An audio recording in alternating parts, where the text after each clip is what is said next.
Siamo qui in redazione Repubblica con Nick Mason, batterista, fondatore, membro, componente, cervello, mente, anima dei Pink Floyd, perché a Roma, al Macro, si è aperta la mostra dedicata all'arte e alla storia dei Pink Floyd, Their Mortal Remains. Ne parliamo con lui perché è qui con noi, essendo in gran parte responsabile di questa mostra. Nick, quanto è stato difficile mettere insieme tutto il materiale per raccontare la storia dei Pink Floyd? How much was difficult to put all this thing together? Well, it was difficult because we didn't actually archive all the materials. So where the things are? Dove stanno tutte le cose? Where were the things that you collected? Well, they were all over the place. So individual band members had specific items, and all sorts of other people had Collectors. bits and pieces that we found.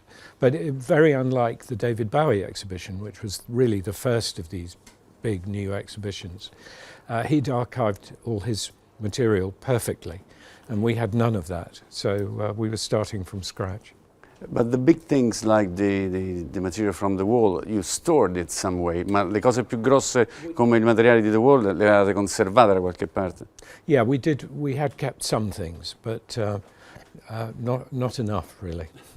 E quanto è stato difficile mettere insieme i Pink Floyd? How much was difficult to put together the Pink Floyd, of all of you to decide the things for the... That's probably the most difficult. But we had, basically what happened was it was a collaboration. So first of all we had the V&A Museum, Victoria and Albert Museum in London, who were very experienced at running exhibitions. Then we had Aubrey Powell from Hypnosis, who has a 45-year history with the band.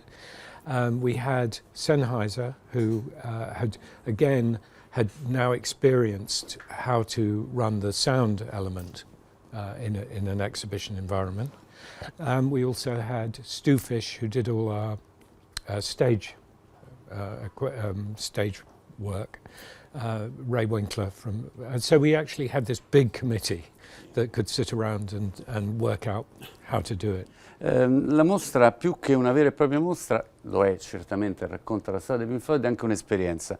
The exhibition is an exhibition, but it's also an experience through your career, your music, your way of doing things. Well, I hope so. I mean, what one's trying to do with these exhibitions is make it more than just a trip down memory lane, that it should be, that people should come away having learnt something or found out something new that they didn't know, not just nostalgia.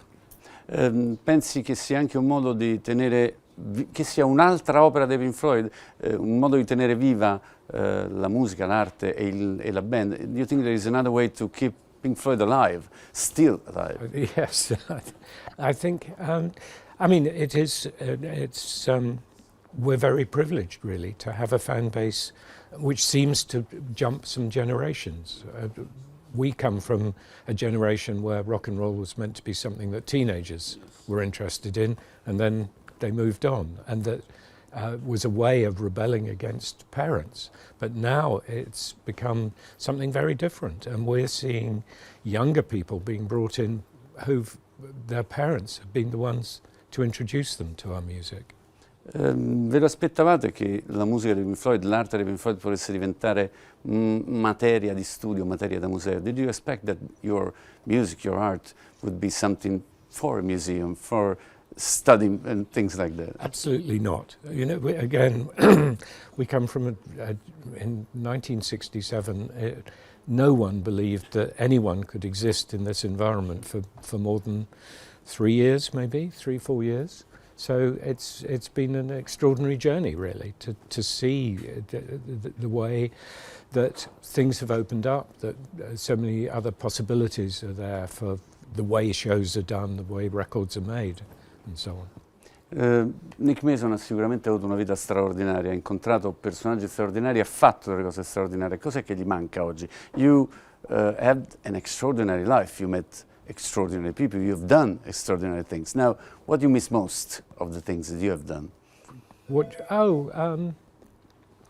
Nothing really, because I think, you know, I haven't retired. I haven't stopped playing. I haven't stopped being in the music business. I don't have any sense of looking back and being disappointed that I can't do this or that. There's still endless opportunities to do interesting things. Che genere di musica ama attualmente Nick Mason? What kind of music do you listen to today? Particularly my generation, you know, so I'll listen to the people who influenced me originally, whether it's Jimi Hendrix or Cream or whatever. But there's also some new music, a lot of jazz. I've always been fond of sort of American modern jazz.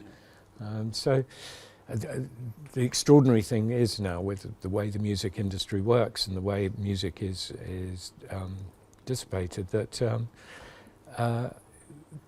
the choice is unbelievable. There's 14 million songs. So do you like the digital revolution? Ti piace? Le piace la I think there's digitale? no point in fighting the digital revolution. Absolutely. And it's rather interesting that people are rediscovering vinyl. But it is still going to be a niche. It's the equivalent of the Japanese tea ceremony. Sure. You know, it's not the future.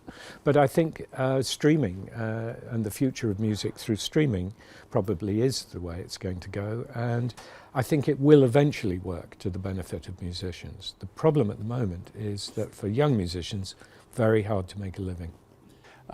So che è una domanda alla quale forse è impossibile rispondere, ma qual è la cosa che ama di più dei Pink Floyd? So I know that it's a question that maybe is impossible to reply, but what was the things that you love most of the Pink Floyd? One record, one concert, one song? I've been asked that before, and I find it really difficult, because over a 40, 50-year period, different periods have different elements that are fun. So I still look back really fondly on the very first year when we were working, because it was so exciting to be able to play to an audience and get paid. I mean, that was what we'd all was striving for initially. And then, of course, later, there are the opportunities to do big shows, to have the inflatables, make film to go with the shows. And I suppose it's the moments when you finally get to put on these events and see it working and see an audience engaging with it. Per concludere, lei lo sa che alla fine è probabilmente il più Pink Floyd di tutti, perché è l'uomo di mezzo tra Gilmour e Waters. You know that maybe you are Pink Floyd more than the other two, because you are in the middle. I think that's the thing with the band. It isn't that there's one individual. Everyone plays some part. And I mean, in a curious way, even the ones who are no longer with us are such an integral part still of our life and our music, you know, whether it's Syd Barrett or Rick Wright. No, I don't think there's a hierarchy of importance. Thank you. Pleasure.